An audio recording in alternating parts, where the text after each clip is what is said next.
বন্ধুরা, আমাদের দেশে এখন বর্তমানে যে বিদ্যুতের একটা সংকট, নতুন বউয়ের মতো কোনটার ফাঁকে দিয়ে যেরকম জামাইকে দেখে ঠিক তদ্রূপ একটু আসে একটু যায়। এই বিষয়টা আমরা দেখেছি, আমার ছোট্টবেলার কথা বলি, সেটা দেখেছি আমরা কখন 94 সনে, 92, 94, 93 এই সময় বিদ্যুতের এই হাল অবস্থা ছিল।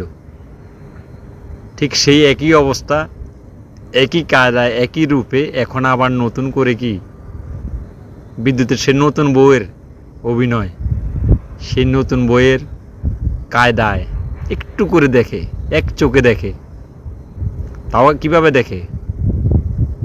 সেই সময় কত মিল ফ্যাক্টরি, কল কারখানা বন্ধ ছিল, এই সমস্ত ব্যবসায়িক পর্যন্ত ব্যবসা করতে গিয়ে ধ্বংস হয়ে গেছে।